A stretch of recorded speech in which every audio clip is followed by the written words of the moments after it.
meu nome é Caterine Gudures, eu sou alergista e imunologista e vou conversar um pouquinho hoje com vocês sobre a relação entre a alergia alimentar e o transtorno do espectro autista. Todos nós sabemos, vivenciamos isso na prática, como a frequência, a incidência desse tipo de transtorno, esse transtorno do desenvolvimento do sistema nervoso central, ele tem aumentado nos últimos anos, nas últimas décadas até. Então, todos nós, principalmente as pessoas mais velhas, lembram como era mais raro a gente encontrar um paciente com as características do espectro autista há 30, 40 anos atrás e como hoje em dia isso é tão frequente. São raras as semanas que a gente não se defronta, pelo menos diante de um paciente que tem esse diagnóstico. Claro, em diferentes níveis de gravidade, mas com diagnósticos dentro do espectro mesmo do perfil autista. E a gente entende completamente a dificuldade desses pais, a angústia, porque é um diagnóstico muito pesado, sem dúvida, para a gente dar para qualquer pessoa. E é natural, portanto, que essas famílias, elas procurem tratamentos curativos, elas entrem em desespero e tentem tratar os seus filhos, os pacientes, da melhor forma possível, sempre em busca de algum tratamento que seja curativo. O problema é que a gente sabe que muitos tratamentos que são propostos para esses pacientes, eles não têm nenhuma evidência científica, eles só aumentam o sofrimento ou atrasam a instituição de tratamentos que são cientificamente comprovados e que efetivamente produzem melhora desses pacientes. Essa é a nossa grande preocupação, porque a alergia alimentar está incluída dentre esses tratamentos que são tratamentos propostos e que a gente sabe que, infelizmente, não produzem os efeitos desejados.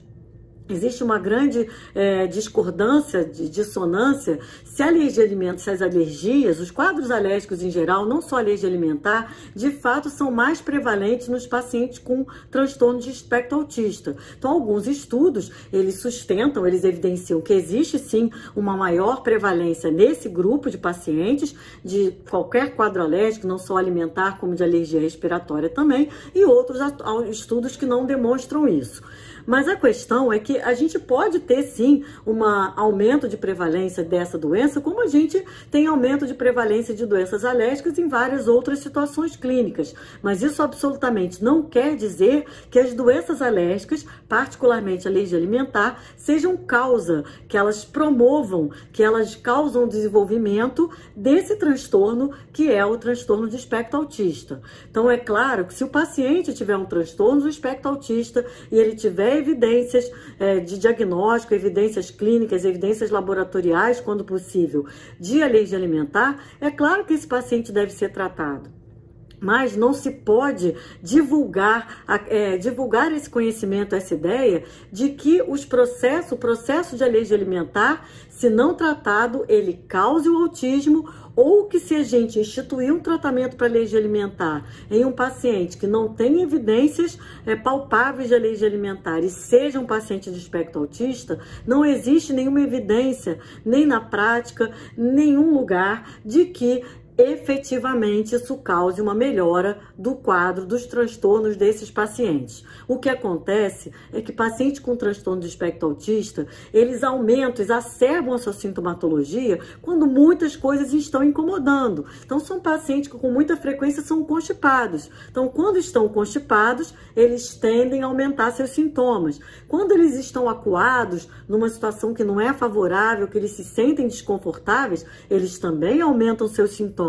Se eles estão doentes, com febre, isso tudo exacerba os sintomas característicos do transtorno. E o mesmo pode acontecer com alguns sintomas de natureza alérgica. Então, é possível que um paciente que esteja com uma asma descontrolada, ou um paciente com alergia alimentar que tenha dor abdominal, ou esteja tendo qualquer outra repercussão desse seu quadro de alergia alimentar, no momento em que você institui o tratamento, ele tenha uma melhora desse seu quadro do transtorno, os sintomas sejam reduzidos. Mas isso não quer dizer absolutamente que a alergia alimentar ou que qualquer qualquer outro processo alérgico seja a causa desse tipo de transtorno. E, infelizmente, o que a gente vê são pessoas que, no mínimo, não podem ser bem intencionadas, estimulando esse tipo de conduta, e a gente sabe o quanto isso pode ser danoso, retardando os tratamentos que são eficientes para esse tipo de paciente. Um abraço para todos e até mais.